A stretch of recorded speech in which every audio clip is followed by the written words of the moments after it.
Audio Jungle. Audio Jungle.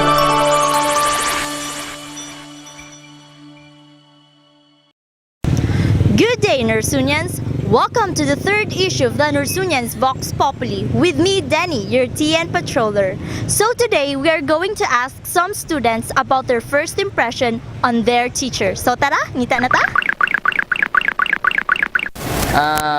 The teacher, okay, so actually my teacher in math. Okay, so daghan ka siyang mga assignment ipanghatag like that. And di kayo kasabot. Magsulod na ako, nahadlok ko sa iyang kuan. Nahadlok ko sa iyang Striktahan ko sa iyang kuan. Sa iyang nawong jud aura. My first impression to my teacher, kanang nahadlo ko niya si Mr. Torres. Kay ura mag-stricto niya, dakog tingog. Kamoro to. Okay. Oh. Yeah, tsada raman dire kay dako. Dako na eskwelahan, di para sa amo gamay.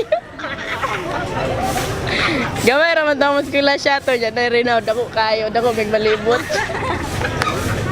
Kamoro to. My name is James Kenneth Torres and I am a BSIT student. Thank you so much. First impression. My first impression to my teacher is good, nice. So ikaw, unsa kuan ng teacher nga first impression nimo sa imong teacher anang subject ka? Unsa? Sa math subject namon ni sa math subject kuan siya boring mo ta siya fire out makalagot kay kuan kanang mo ta siya nga murag layo ra ba mo ay mo discuss siya ron then pag kuan lain na yung i-test na mo nang boring di ko ganan kuan pada bala to siya. Okay, ikaw? Sa sosyo na mga teacher, gananan ako niya kay sabay ra siya namo then ang among topic is gina-explain jud niya then na siya lots of examples sa certain nga topic na.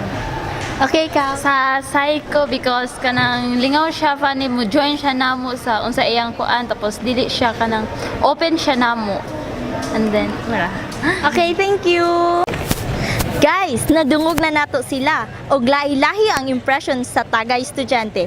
Nay uban na hadlok, nay uban na lipay, nay uban na buringan og uban-uban pa. Ingon sila first impression last. But I think that doesn't prove true to everyone. Diri na human ang The Nersunians Vox Populi. Again, this is Denny, TN Patroller. Audio Jungle.